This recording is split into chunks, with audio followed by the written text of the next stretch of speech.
ও লেওরা যা হয়েছে সব ভুলে যা পল্টু। লেওরা প্রথমবার খেয়েছিস তো, গাঁজা নেশে অমন একটু হয়। ও বাড়া কোনো চিন্তা করবি না, সব ঠিক হয়ে যাবে। এই নে বাড়া, বোম বোম বলে দুটো টান মারতো। দেখবি মানে গায়ের ব্যথা করছে না। পল্টু দা, তুমি কিন্তু খবরদার খাবা নাই বলে দিলাম। হ্যাঁ বাড়া, নানা ফুটো আমি আর এসব খাবো না। লেওরা একবার খেয়েই মুখটুক বিলা হয়ে গেছে, আর একবার খেলে যে কি হবে। না না বাবা, আমি আর এসব কোনোদিন খাবো না। আরে ধুর বাড়া, গাঁজা হচ্ছে মহাদেবের প্রসাদ বুঝলি তো। বাড়া লাস্ট একবার খেয়েই দেখ না, দেখবি গায়ে আর এক ফোঁটাও ব্যথা নেই। বলছিস? তাহলে কি লাস্ট একবার খেয়েই দেখবো নাকি? পল্টুদা, এবার কিন্তু খুব খারাপ হয়ে যাবে বলে দিলাম।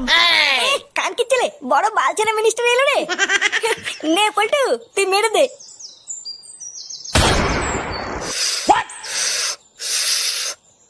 ওই তো সেই খানকে ছেলে পল্টু। এই গান মেরেছে, এরা কারা? শুনে বাচ্চাটা আমার বউয়ের সাথে পক পক করে এখানে এসে গাঁজা খাচ্ছে। ভাই সব এই সব কটা সাটা ভেঙে পুরো তামা তামা করে দাও। একটা খানকি ছেলে যেন এখান থেকে বেঁচে না ফিরতে পারে। আর আমি লাউরা এই ক্লাবটার গান মারছি। কি হলো খানকি ছেলে ভাই সব দাঁড়িয়ে আছো কেন বলো? কি হরে